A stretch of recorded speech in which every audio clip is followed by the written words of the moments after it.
கீழே விழுந்த குழந்தை அதுக்கு அடிபட்டு அதுக்கு ஒன்னும் ஆகலையே, அது நல்லா இருக்கான்னு நான் பாக்கணுமா? இல்ல ஏன் குழந்தை விழுந்திருக்கு அதை பாக்கணுமா? 2 குழந்தை என் முன்னாடி இருக்கு. சொல்லுங்க, அந்த நிமிஷம் நானும் ஒரு அம்மா தான், எங்களுக்கும் குடும்பம்லாம் இருக்கு. சோ என் மனசு அந்த நிமிஷம் எப்படி பதபதச்சுதுன்னா இததான் நான் சொல்லறதுக்கு வந்தேன். என்ன சொல்ல விடாம நிறுத்தியாச்சு.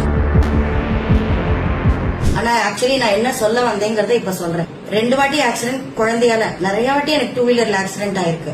2 வாட்டி குழந்தை குறுக்க ஓடிந்து. அதுல ஒரு வாட்டி என் பொண்ணு, அவ ரொம்ப சின்ன பொண்ணா இருக்கும்போது என் பின்னாடி உட்கார்ந்து இருக்கும்போது எனக்கு ஆக்சிடென்ட் ஆச்சு. குழந்தை குறுக்க ஓடி வந்து என் கையில இடிக்கவும், என் வண்டி நான் பிரேக் அடிக்கவும் வண்டி ஸ்கிட் ஆகி கீழே விழுந்து, அந்த குழந்தையும் கீழே விழுந்திருக்கு, நான் கீழே விழுந்து என் மேல வண்டி விழுந்திருக்கு, என் பொண்ணு விழுந்திருக்கா.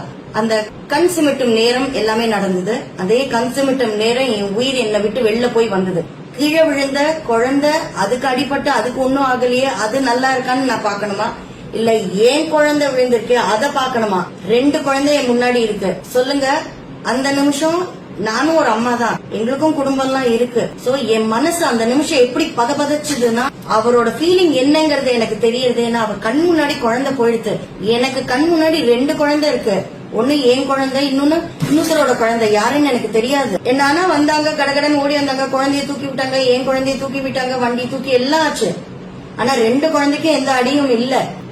இததான் நான் சொல்லறதுக்கு வந்தேன். என்ன சொல்ல விடாம நிறுத்தியாச்சு. கிளிப்பிங் போட மாட்டேன்னு சொல்லி ப்ரோமோலயும் போட்டுட்டாச்சு. இதுல எல்லாத்த விட என்ன இதுனா, எதிரணி அப்படின்னு சொல்லி பாதிக்கப்பட்டவங்கன்னு உட்கார்ந்து இருந்தாங்களே, அவங்கள இருந்து ஒருத்தர் தான் எனக்கு போன் பண்ணி, அக்கா போட மாட்டேன்னு சொன்னாங்களே, உங்களதான் அக்கா முதல்ல ப்ரோமோல போட்டிருக்காங்க இத அப்படின்னு சொன்னாங்க.